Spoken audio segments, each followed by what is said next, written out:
Exercise 4.3 का question number 2 है, plot the points x, y given in the following table on the plane choosing suitable units of distance on the x axis या y axis जो भी है। तो हमने ये पॉइंट लोकेट करने हैं, x और y की वैल्यू दी है -2, 8, -1, 7। इसी तरह 5 पॉइंट हमने लोकेट करने हैं, x और y की वैल्यू गिवन है। ठीक है, अब पहला पॉइंट है -2 और 8, यानी x की वैल्यू -2, y 8। तो ये मैंने पिछले क्वेश्चन में बताया आपको कैसे हम लोकेट करते हैं, और वहां पे हमने ये भी बताया था किस क्वाड्रेंट में ये लाई करते हैं, लेकिन यहाँ पे सिर्फ लोकेट करने हैं। ठीक है, -2 और 8, x -2 y 8। तो पहले हम जाएंगे, x की वैल्यू -2 है, पहले हम जाएंगे -2, 1 2, ये 0, लेफ्ट साइड में -1 -2, अब है 8 पॉजिटिव है। तो देखो 1 2 3 4 5 6 7 और 8। तो -2 को नॉर्थ की तरफ जब ले जाएंगे तो वो आ जाएगा आपका 8 तक लेना है हमने। तो ये पॉइंट जो आएगा आपका, ये आएगा -2 और 8। ये आप जो परपेंडिकुलर ड्रा करते हो ये आपकी मर्जी होती है, परपेंडिकुलर हम ड्रा करें चाहे ना करें। तो -2 और 8 आपका यहाँ पे आएगा। तो ये जो डॉट या थोड़ा सर्कल की तरह कर लो ड्रा, तो ये होता है -2, 8, x -2 y 8।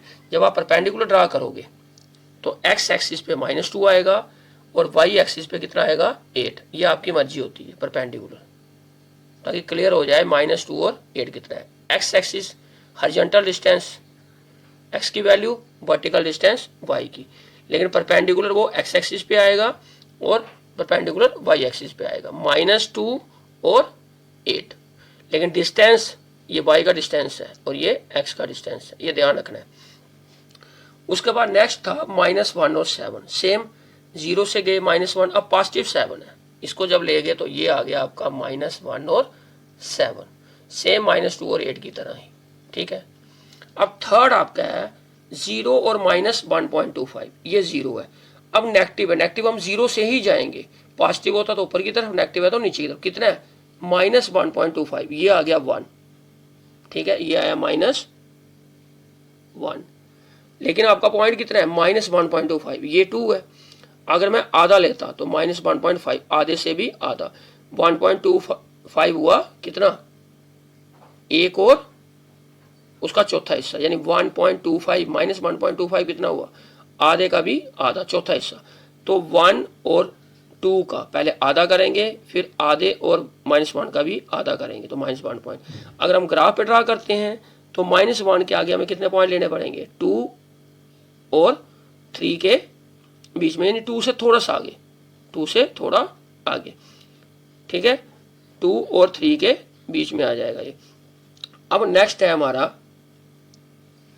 1 और 3, पहले हम जाएंगे 1, 0 से 1, x की वैल्यू 1 है, फिर है 3 पॉजिटिव है, तो कहाँ जाएंगे, ऊपर की तरफ, 1 2 और 3। तो ये जो पॉइंट आपका होगा ये आएगा 1, 3। मैं बार बार कह रहा हूँ, ये परपेंडिकुलर डिस्टेंस जो होता है, जो रेक्टेंगल आपका बनता है, ये आपकी मर्जी होती है, परपेंडिकुलर ड्रा करो चाहे ना करो।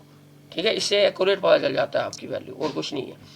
नेक्स्ट है 3, -1, तो 0 से 3, 1 2 3, फिर -1 है।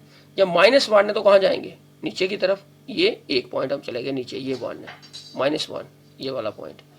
ठीक है, 3 और -1 ये वाला पॉइंट। आप पॉइंट के नेम भी दे सकते हो ABCD, तो देने की जरूरत नहीं है, क्योंकि हमने बताया ये 1, 3 है, ये 3, -1 है, ये 0, -1.25 है, ये -1, 7 है, ये -2, 8 है। तो इस तरह से हम पॉइंट लोकेट कर सकते हैं।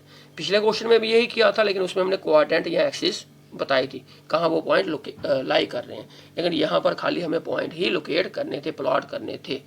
ठीक है, तो ये ध्यान रखना किस तरह से। सिर्फ एक चीज़ और, जब भी आप नोटबुक पे करो तो आपने स्केल लिखनी है, स्केल लेनी है, 1 सेंटीमीटर इक्वल टू 1 यूनिट, यानी 1 का जो आपने गैप लिया है, ये चाहे 1 सेंटीमीटर का हो, चाहे 2 सेंटीमीटर का हो, चाहे 5 सेंटीमीटर का, वो मेंशन भी करना है। अगर 1 सेंटीमीटर को 1 के बराबर लिया है तो 1 सेंटीमीटर 1 यूनिट। अगर आपने ये 2 का गैप लिया है तो 2 सेंटीमीटर इक्वल टू 1 यूनिट, क्योंकि आपने 1 2 3 4 1 1 का ही गैप लिया है तो इक्वल टू 1 यूनिट ही लिखोगे। सिर्फ यहाँ पे जो है अगर डिस्टेंस जितना लिया है वो पहले लिखोगे, 1 सेंटीमीटर का लिया है या 2 सेंटीमीटर का लिया है या 3 का लिया है या 1.5 का लिया, वो लिखना है आपने। ठीक है, ये नहीं भी लिखोगे, डिस्टेंस अगर इक्वल होगा, स्केल अगर मेंशन नहीं भी किया आपने, लेकिन डिस्टेंस इक्वल होना चाहिए, ये ध्यान रखना है, तभी पॉइंट आपके लोकेट आपने करने हैं। डिस्टेंस हमेशा इक्वल, चाहे वो एक्स एक्सिस पे हो चाहे वाई एक्सिस पे हो। ये था क्वेश्चन नंबर 2। Thank you.